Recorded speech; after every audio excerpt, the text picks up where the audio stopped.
Good day, fellow Glakitos.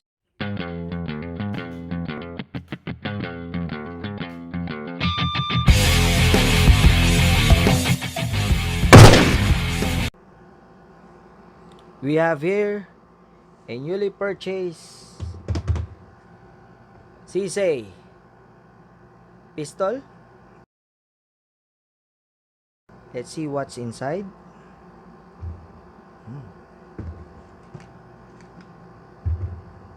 It's a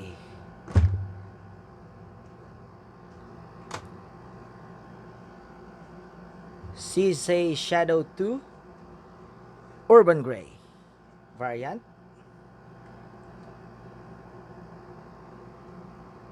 It comes with a unit, 3 magazines, toolkits, bore brush, bore handle for your wipes, manuals, product manuals, and a very sturdy case. Also the permit to transport,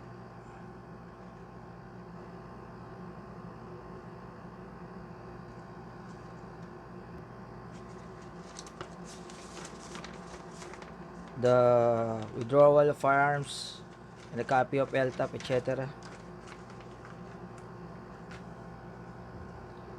So let's see. Remove the magazine first. Perform safety check always. Treat every firearm as if it is loaded. So, clear. Okay.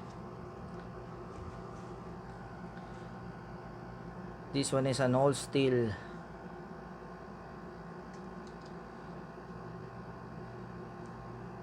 firearm. Perfect for production division competition. Perfect for production division, PPSA, or in PSMOC sanction matches. Made in Czech Republic. Two-tone, dark slide, and then the urban gray frame. Let's see its weight. Let's weigh in kilograms without magazine.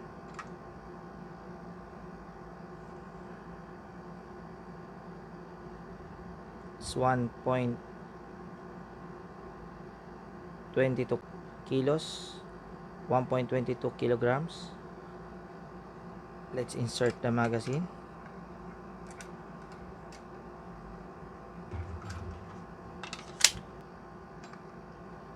Unloaded magazine.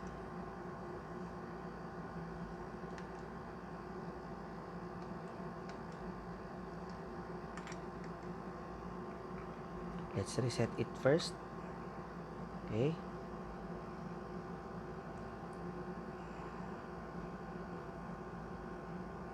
It's 1.33 kilograms. Quite heavy, but it helps to lessen the recoil. Heavier handguns have less recoils. Okay.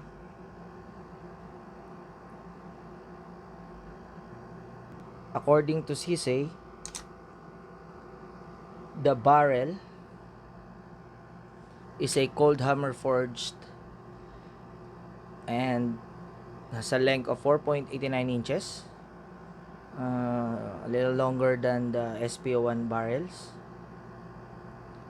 That's a stainless recoil system.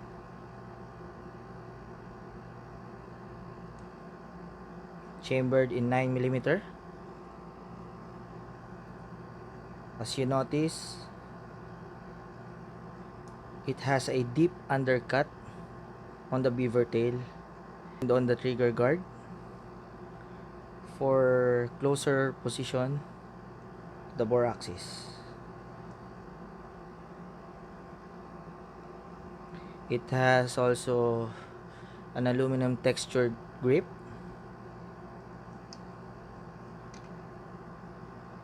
and checkering on the front and the back of the grip.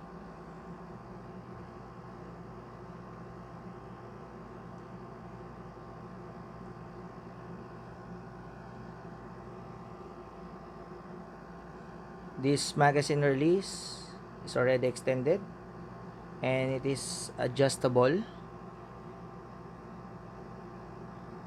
in 3 different angle position. When you remove this, you will see some notches. You can place it on your desired position.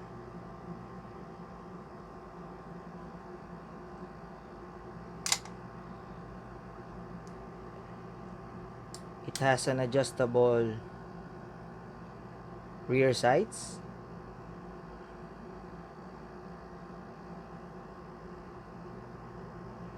which is also serrated,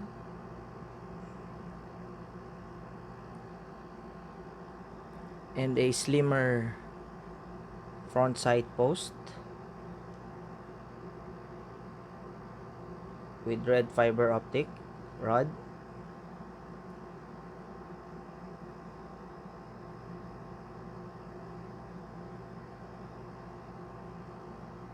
which is also serrated. See it in the camera. Serrated post, and the rear is also serrated, because serrated sights minimizes the glare of the light coming from behind when you shoot during daytime. It has a smooth and crisp double action and single action trigger.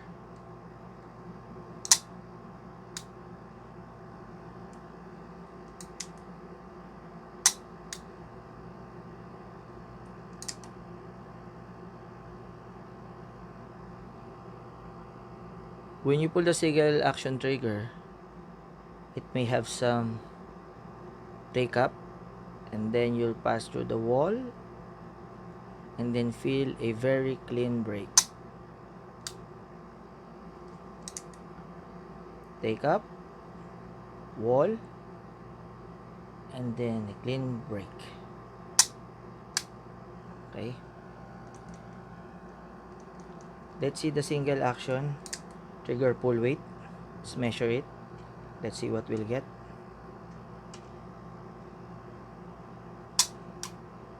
4 pounds. Let's do an average. Do this 3 times.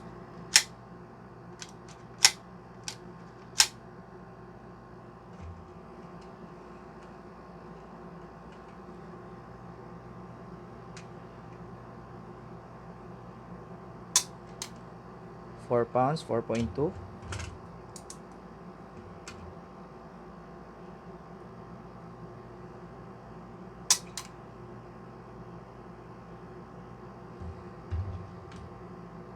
So average would be around 4.0 pounds. The recoil system is quite harder to rock. I think this one is 17 pounds or 16 pounds. Later you can upgrade that and replace it to a lighter recoil system with a lighter recoil spring, at least 11 pounds. So you can tune your reload ammos and it cycles well. Of course, this, when you use the competition load and practice load, it will jam because the slide will go back fast and there's no time for the shell to come out from the ejection port. It comes with the 3 magazines,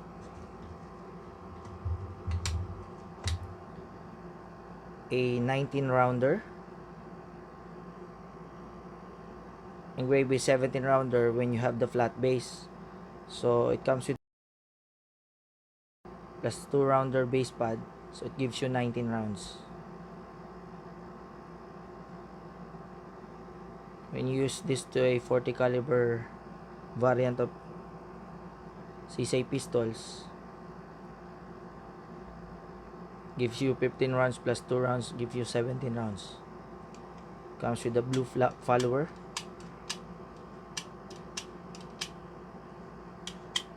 For easier visibility if it is unloaded.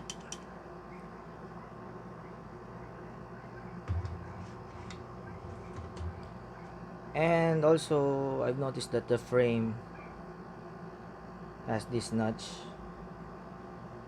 for the provision of the tactical lights and lasers, like this Baldor green laser with tactical light.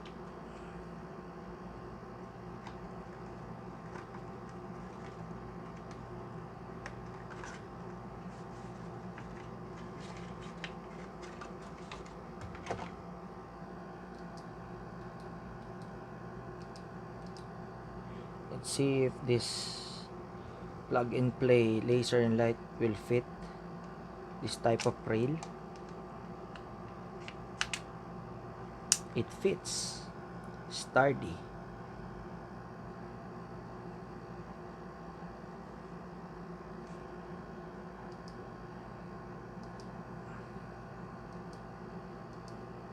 Flashlight.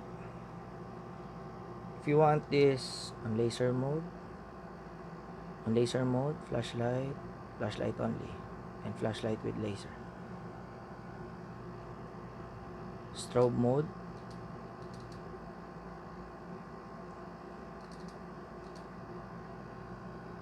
pressing it simultaneously. This type of accessories, flashlight and tactical lights, and other Glock accessories and other CSA parts, you can like and visit my FB page, www.facebook.com/GlockHubPilipinas. You can also like, share, and subscribe on my YouTube channel, Glock Hub Space Terlimata, for more videos like this.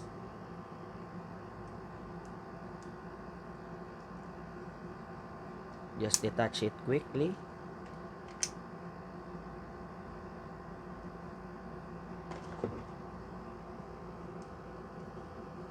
You can upgrade the springs of this internal springs of the CSA Shadow so that it will improve your accuracy, reliability, and speed on triggering, okay, on pressing your trigger. This weighs around, I think, 10 pounds, the double action.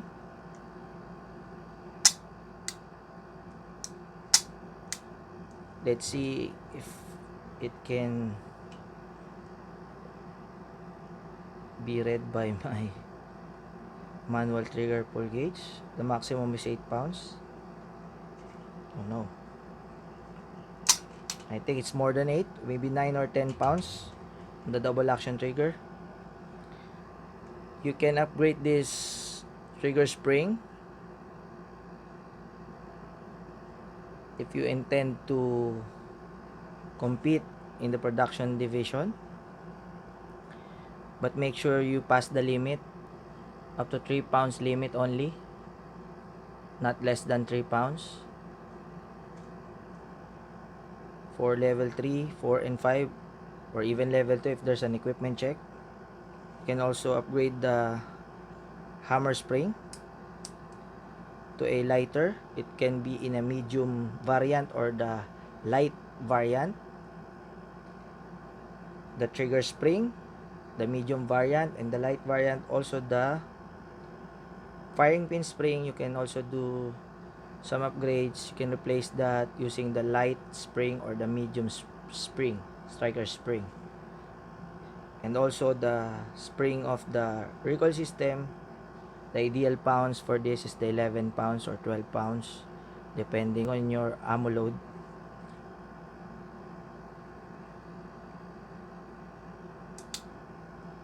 So that's all for today.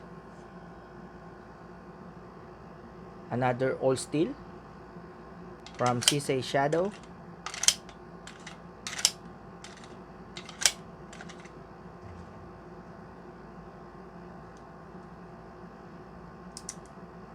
Safety. It's working.